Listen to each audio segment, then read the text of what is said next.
हमारा शरीर पंचकोशों से मिलकर बना है। अन्नमय कोश भौतिक शरीर है जो अन्न से मिलकर बनता है। उसके भीतर प्राणमय कोश है और उसके भीतर है मनो। इसके आगे और भी कोश हैं, जैसे विज्ञानमय कोश, आनंदमय कोश, और फिर उस आनंदमय कोश के भीतर आत्मा का निवास रहता है। इस मनोमय कोश यानी कि हमारे मन और हमारे शरीर के बीच तालमेल बिठाने के लिए रहता है हमारा प्राणमय। जब हमारे मन और हमारे शरीर के बीच में कम्युनिकेशन गैप हो जाता है, यानी कि हमारे मन की बात को शरीर और शरीर की बात को मन नहीं समझ पाता, उस समय हमें किसी न किसी प्रकार की शारीरिक या मानसिक बीमारी होने लगती। ऐसा क्यों होता है कि प्राणमय कोश इन दोनों के बीच में कम्युनिकेशन ठीक से नहीं कर पाता? इसका एकमात्र कारण है, वो है हमारी ये रीढ़ की हड्डी। तुमने अक्सर देखा होगा कि जो हमारी ये स्पाइन है, ये छोटे छोटे पार्ट्स से मिलकर बनती है। छोटे छोटे मोती जो तुम देख रहे हो ना, एक भी मोती इधर से इधर खिसक जाता है तो हमारे शरीर का संतुलन बिगड़ जाता है। और इसी के बिगड़ने से ही हमारे जो पांचों शरीर हैं, पांचों जो कोश हैं, वे भी असंतुलित हो जाते हैं। इसी के बिगड़ने से हमारी लेफ्ट बॉडी और राइट बॉडी के बीच में असंतुलन हो जाता है।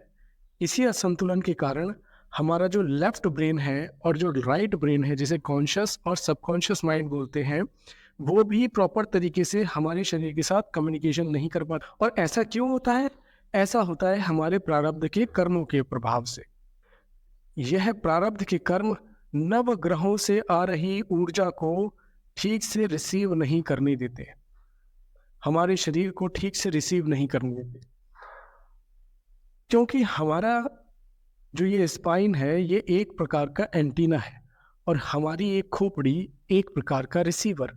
तो जब नवग्रहों की ऊर्जा हमारे ओर आती है, हमारे प्रारब्ध के कर्मों के प्रभाव से ये एंटीना इम्बैलेंस हो जाता है, जिसके कारण ये सिग्नल्स हमारा मस्तिष्क ठीक से रिसीव नहीं कर पाता, जिसकी वजह से हमारी लेफ्ट बॉडी और राइट बॉडी के बीच में असंतुलन हो जाता है।